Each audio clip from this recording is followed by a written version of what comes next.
Hey folks, it's your favorite source already, Sopex, with a new video. And as usual, I'm going to try to share some ideas, thoughts that hopefully can help you improve the conditions of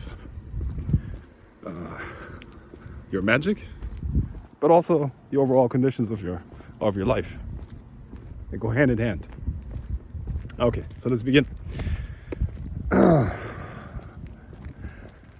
Let's say an individual wants to improve their finances. They get into magic in order to make it happen, right? That's one of the common reasons why people are interested in magic. They want to do money magic. Nothing wrong with that. Now, that individual then chooses investing in stocks as a way of improving their financial conditions. Nothing wrong with that. But here's the problem. And I'm going to give you the example of an amateur and a professional, how they would do that. So an amateur, they're not gonna know their own risk profile. They don't know their strengths, weaknesses. They don't know what investment vehicle works for them, which one doesn't. And they're gonna get their information from, let's say, YouTube. Okay, invest in this, invest in that.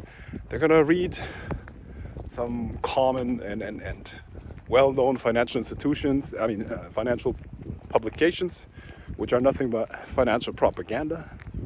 And they're going to base their decisions on that. And when they make decisions, when they actually try to do that stuff, they're going to run into a lot of internal conflicts in terms of negative beliefs, emotional problems, and so on and so forth. And all of these factors combined, obviously, are going to make them fail.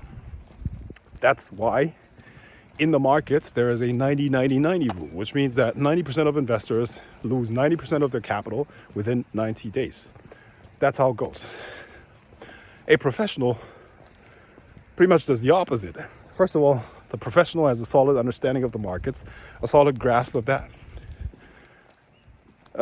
They understand that very well. They understand it's a system. They get their information from a network that provides them with solid information, well-researched information, things that they can actually act upon. And then, on top of that, they have no internal conflicts when it comes to that. They know exactly when to do what they have to do. They know exactly where the money's going to go. They know exactly what percentage goes into which trade. So they're just better organized, and they understand that they're part of a larger infrastructure. So what does that have to do with magic? We're talking about magic. We're talking about you influencing the infrastructure of the universe, right? That's basically what that means. So it means that you're using non-physical means to change, reshape, restructure physical reality. Now, if you don't have an internal and invisible infrastructure that allows you to do that, everything's going to fail. And this is why, once again, 90% or plus of magicians, they get a grimoire or they try to work with a spirit or this and that and the other, and nothing happens. Or if something happens, it actually fires back at them because they're operating within a system that they don't understand, that they don't have a clear connection with. So, powerful magic cannot work in a generic system, meaning you have to have built your own infrastructure that supports you in that. That entails what? Number one, you need a connection to your God self.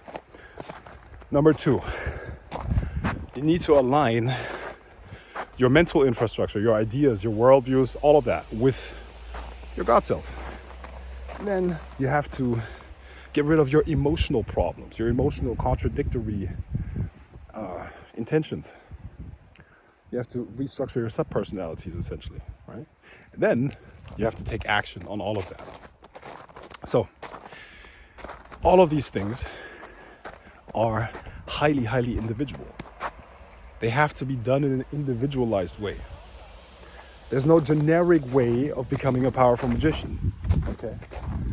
And you can work with other magical systems, of course, yes, but you need to build your own personal connection with the universe first, your internal infrastructure. There is a clear pipeline from the highest levels to the lowest levels, so you can actually influence and control physical reality, the lowest level, Malkuth for your Kabbalists out there, from the higher levels, meaning the mental, emotional, and so on and so forth. So this is how your will becomes flesh. This is how you incarnate your will in the physical universe, along the axis of your personal God self. Now, the magical system of the Grail of the Serpent is the only magical system out there that not only connects you to your God self, but then also teaches you in so many different ways on how to restructure this internal infrastructure so that it is a clear, powerful, it's like a laser beam, boom, pipeline from your God self to the physical world. And then around that, you can work with any magical system that you want, but you will have your clean and clear connection to the true being that you are, that has incarnated itself in here. We do that through the school of psychic seduction. We do that through the school of money magic. We do that through the school of noetic dominion. We do that through the school of the halls of silent dominion. We do that through the school of Magic University, and we do that through those that are the most dedicated, the magical order of the Grail of the Serpent. But that needs to be earned.